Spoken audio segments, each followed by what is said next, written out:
Hey everybody, I'm Jim Killam and I'm here today talking with two of our leaders from our student ministries here at First Free Rockford. It's Meredith, Domanico, and it's Clayton, Ganziano. And Meredith is, of course, the senior high director, and Clayton does junior high. So it's Elements and Heartbeat. Do I have that right? It's been a while since I've had kids that age. So yeah. So we're interested in hearing from you two about some changes in plans for the student ministry's mission trip or experience. I guess it's not quite a trip anymore, but it kind of is. So I'd love to hear just what's going on with that. First of all, tell me what got canceled, because I think not everyone was aware of what you were planning to do, and then we could go from there. And whoever wants to jump in first, that's fine. Okay. So high school, we were supposed to go to San Diego this year, so end of June, and we actually would have just came back yesterday. So we were going to be partnering with a church out there in San Diego, California, and we were going to be working with that church, helping run kind of like a VBS, some parking lot parties. They do a lot of stuff with the homeless in the area. We were also going to lock arms with a local homeless shelter. We were going to be passing out food and learning more. The students were going to be learning more about that organization called Father Joe's Villages. And then we were going to partner with another organization that works with individuals that have special needs. And we were going to go and kind of just do some fun stuff, partner with them, come alongside them and teach and do some work with the residents there and stuff like that. How many students were going to go? We had about 35 on the roster. And then Clayton, how about you? I know you had the 432nd annual Kentucky trip, right? Yep, absolutely. Our long history of going to Kentucky with our middle schoolers was going to continue. Partnering with a new church, Clear Creek EV Free, and Pastor Darcy down there, a sister church, and really, really awesome church. A homegrown church, and Pastor Darcy has been part of that community since he was born, and so he really knows his community well, and really the needs of his community well. And so similar to what Meredith and the Element team were going to be doing, we would be doing a VBS each of the nights we were there, but also being able to do some different projects throughout the day. And it could look like painting, it could look like brush clearing, yard work. There's a lot of different needs, and it was really up to the church and the people in the area of what do you need. We really had open hands and just a willingness to serve and go and do whatever that job was. And so, yeah, we had a team of 15 that were excited to go back down to Kentucky and continuing to form relationships that our church has been having for so many years. Yeah, I made a joke about that, but you probably have parents of your students who were on this trip at one point, right? Or at least, that age group. Yeah, I have parents who say, this was my first mission trip that I ever went on. And even when we go down there, the relationships that we have, like there's an older couple that have kids now. And last year they drove, I think it was probably about half an hour to bring their kids to VBS. And in meeting them, they're like, yeah, we came to VBS when we were kids, when your group came down. And they know all of our leaders, like the Wheelers and Al Stringham and all of them. They're like, yeah, we've been in relationship with you guys for years. And so to see even them say, I remember what this was like and what this did for me as a kid, and I want my kids to be part of this too. It's really cool to be part of. Obviously you had some hard decisions, but everybody was making the same decision, so it probably didn't, you probably didn't have to agonize over it too long, correct, when you had to say cancel? Yeah, that was definitely, it was hard nonetheless, but I think in all of the back of our minds, we knew that we were gonna unfortunately have to postpone these trips for this year, just for the health and safety of everyone involved, not only our teams, but the people that we were going to go serve. So I know you've got something new planned. Let's talk about that a little bit. What's going to be the experience now that these trips aren't happening? Yeah, so it was me and Clayton were both really passionate about continuing mission work. that, you know, helping students realize that living on mission doesn't mean that you have to go somewhere, and it's not just 1 week out of the year. And so really our passion was to continue some sort of a trip in which we could serve the community in which we live in. And so what we're doing is we have combined our groups together, and at the end of July, so the 27th through the 29th, we are all gathering, and we're going into the community. We're going to be working with the Rockford Rescue Mission one of the days. We're going to be working with Half Skull and Whitehead School one of the days. We're going to be doing some yard work for them and planting some flowers and pulling some weeds and doing some mulch. And then the third place that we're partnering with is the Rockford Park District, and they are going to have a bunch of outdoor projects for us to work on, as well as the Rockford Rescue Mission. All of our stuff now is outside stuff to keep us safe and to keep others safe, but also helping beautify the community and continue those relationships that we have with those really awesome organizations within the community. So yeah, we're going to be doing that, and just coming together, gathering, and just having a good time together, trying to do some worship each night, and sharing testimonies and devotionals. And I think you said this is kind of our big day of serving partners, and that couldn't happen this year either. So it's been really nice that we can have some kind of continuance with that as well, huh? Yeah, they were the first ones that I thought of when me and Clayton were talking about doing a local trip, just because those organizations are so great to work with. And we kind of both did feel bad that we had to say no to that this year, and this enabled us to continue to say yes. And so we're bringing our team of 40 some people over there and continuing to work on the projects that we were going to work on for a big day of serving. So they're really appreciative of that, as are we. I wonder if you could both talk a little bit just about the impact that is short-term or summer missions makes on students. You've both witnessed that over the years, I know, or even been part of it as students at some point. But what does it mean to students that you've encountered? I've seen that it gives students really the opportunity, but really forces them to own their faith in a different way. I know for me and Meredith both, we are both very much on the page of, like, this is their trip. It's not my job, it's not Meredith's job, it's not our adult leaders' job to simply build the framework for them and then to hold their hand through the process and say, okay, just do this now say this and do this.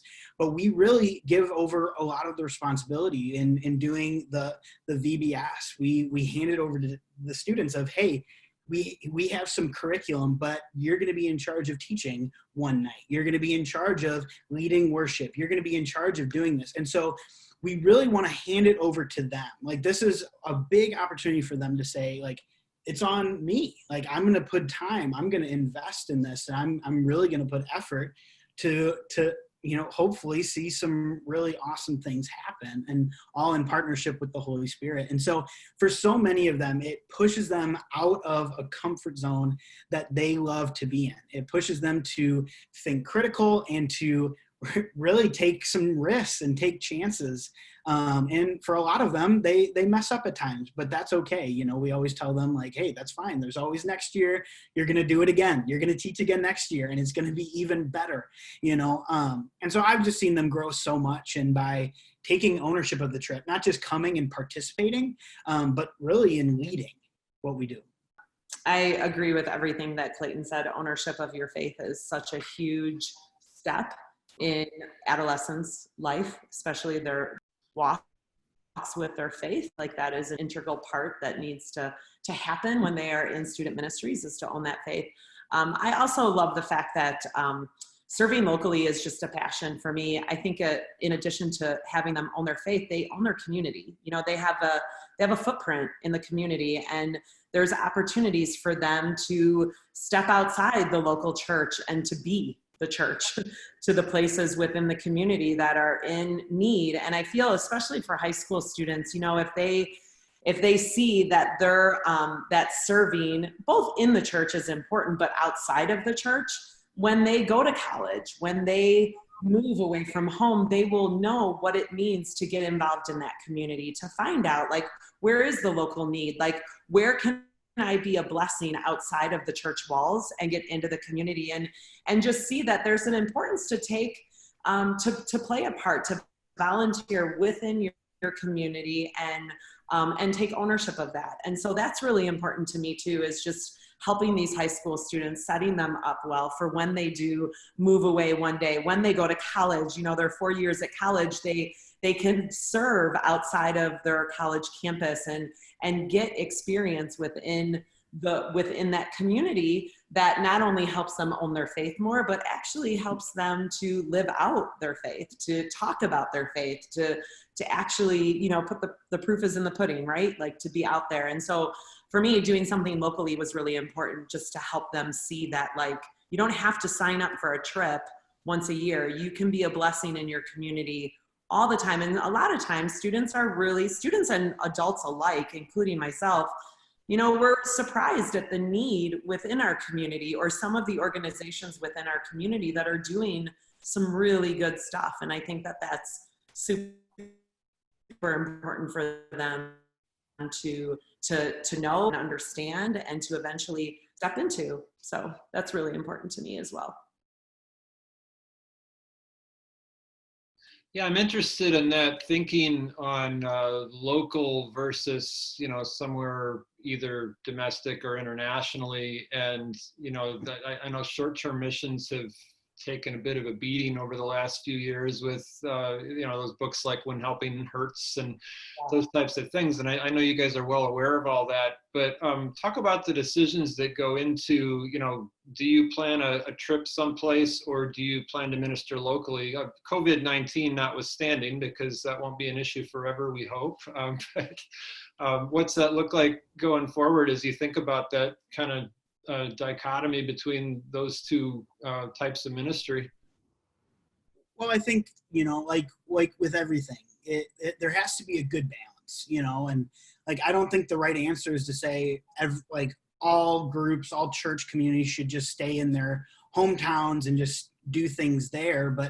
And I also don't think that we should always just be leaving and heading out of the country or heading out of the state. Like, I think there is benefits to both, you know, and as long as our mindset going into these trips is correct and aligned in the right posture, then that's what we're going to benefit. You know, one of the things that we tell our students in prepping for the San Diego trip or an international trip for high school or going to Kentucky is such a large part of this trip is we aren't coming to Kentucky, we aren't coming to San Diego because this is just a desolate place that needs to hear what we have to offer. It's like, actually, no, this is a brand new world. This is a completely different city with its completely unique culture and context, and that we want to learn and experience. You know, for me, with our middle schoolers, this is one of the first times that students really get out of their parents' wing for longer than a day or longer than a night.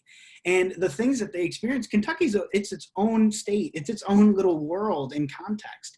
And so much of it is not for us to come and teach people, but for really us to learn and say, wow, like, look at how the church functions down here. This is what are their priorities. This is what it looks like for them to say yes to the call of Jesus. And, you know, as long as we're aligned with that, it's good. And, you know, I love being able to do more local trips and more local projects, because that really shows our students and really shows our church, what does it mean for us actually to be living in our city? You know, I know in our student circles, and it's said anywhere you go, but we have students who say, you know, I can't wait to graduate and get out of Rockford. I can't wait to leave this place. But it's actually, no, like, you aren't just here because your parents had a job here and it's all just a coincidence. Like, no, like, there is a divine reason you are here and that this place is your home. So what does that look like for us as disciples of Jesus to say, this is my home, and just like I treat my home with respect and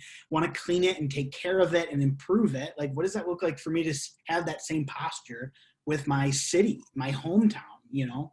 So Yeah, I totally agree with everything that Clayton said. I think balance is key. I think that there's certain things that I mean, even myself, right? Like I've had a balance of local as well as international. And I think they're both needed. They're both, both international and local provide new opportunities for you to step out of your comfort zone, but also get you out of your bubble. Like, I think international is really important for students to see how the majority of the world lives. God is present and at work everywhere. And so to help them see, where is he already working? Where is he present? And how do we not forge our own path, but how do we look to see where God's present at work? We celebrate that with the local church, and we come alongside them and say, let us just jump on what you're doing, and how can we help you be the hero? Because we're going to leave, right? Like our trips, local and international, like we're going to leave, and we're not going to be back there for weeks on end. And so we want to say, how can we set you up to continue to be the hero in your town, to continue to do what you're doing? And so you teach us, right? And so we take a posture of being a student, but a teachable student, right? Like moldable, and just entering into what they're already doing. And so it's so important for our students to understand that God's already present and at work in these places. Like we're not bringing anything new, but he's going to use us, right, to continue to participate in what he's already doing. And I just believe that the balance of both local and international, or domestic as well, like that just gives you a more well-rounded view and appreciation for where we live and the God that we serve and the people around us. And we begin to see one another, not as, oh, you're from Mexico, or you're from California, or you're from Kentucky, but you're a child of the King, right? And we are the church. And so we begin this mutual appreciation for one another, even though the surroundings and things look different. And so I do echo what Clayton said. A balance is so important, so important. Yeah, it changes your worldview, doesn't it, to see the body of Christ in other cultures and contexts. I think last question I'd have for you guys are, what would make this experience this summer a success? You're looking forward, or let's say you're looking back at it after it's happened and it was successful. What's happened? And I know you can't predict what God's going to do, but you probably have some hopes. Yeah.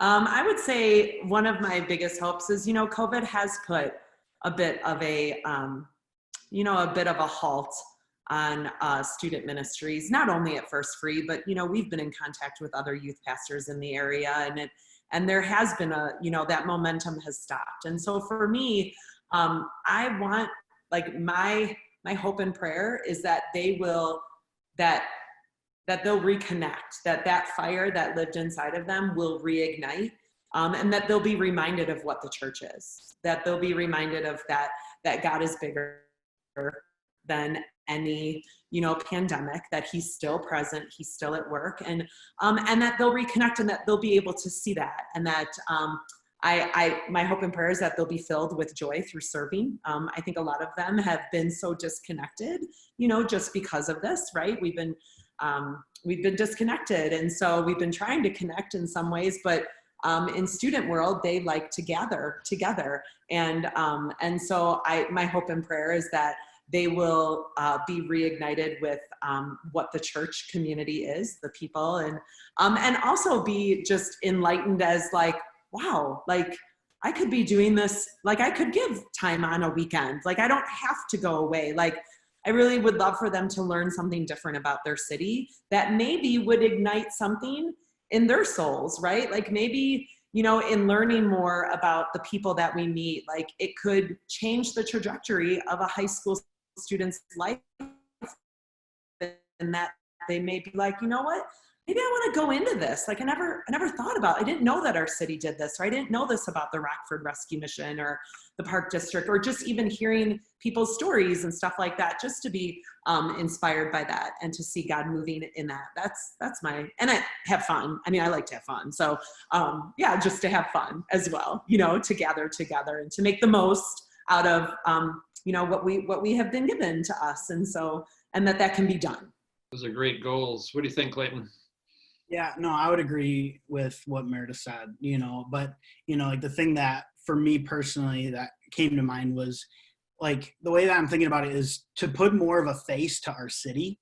Like with what Meredith was talking about, like I'm excited to have our students be able to work alongside the principals at Haskell and Whitehead and be able to hear their story of why do you want to be a principal for a Rockford school, and just to be able to hear their passion and their love that they have for their students, for their community, and for our city. And I want the students to be able to see Rockford that's always shown in such a bad light and a harsh light at times, but to put more of a face to it of, wow, like there's actually some bright spots, there's actually a lot of really awesome things happening here in the city, and I can actually be a part of this. Like our students and all of us, we all want to be part of something bigger than just ourselves. We want to be part of a group, we want to be part of a movement, and so what does it look like for our students to say, wow, like there's actually a lot more opportunities at the Rockford Rescue Mission than I thought. Like I thought it was just serving food, but actually there's